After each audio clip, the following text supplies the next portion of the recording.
Pananagutin ng lahat ng opisyal ng Bureau of Corrections sa posibleng sangkot umano sa pagkawala ng isang preso sa maximum security compound ng New Bilibid Prison. Pinaniniwala ang gabi nitong weekend pa nakatakas ang inmate na posibleng dumaan daw sa hukay. Narito ang aking report.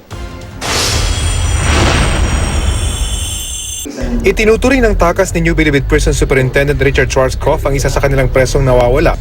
Bagamat under investigation pa ang kaso, masyado na raw mahaba ang panahon para sabing nagtatagulang sa loob ng maximum security compound ng naturang preso. Ngayon lang kami lalo especially ako, missing araw. Okay lang mag-missing kami gabi. Hindi pa ako kinakabahan nun. Kasi nandyan lang yan. Magtago yan, ako may utang yan. Kasi yun ang experience namin. Pero ito nagkaroon ako missing araw. Parang very rare yan. Kinilala ang preso na si Reynaldo Avergonzado na hinatulan ng reklusyon perpetua dahil sa kasong murder. Ayon sa kapatid ng preso na nakakulong din sa NBP sa parehong kaso, wala raw siyang alam sa planong pagtakas ng kapatid. Sa buhot talaga nagkakaso eh.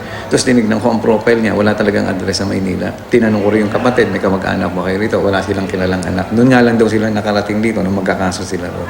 Naka-red alert ngayon ang buong maximum security compound ng NBP, kaya tila imposible raw makatakas ang naturang preso sa pamamagitan ng pag-akyat sa mataas na bakod ng kulungan. Pero base sa ebidensya, tila sa hukay at sa mataas na bakod tumakas si Reynaldo at posibleng ginawa Sabado ng gabi o madaling araw pa lang ng Linggo.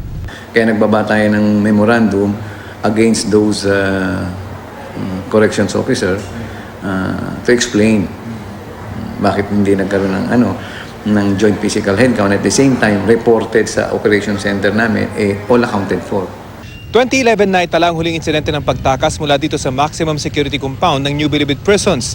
Nakatakas ang naturang preso sa pamamagitan ng pagtago sa isang sasakyang palabas ng compound.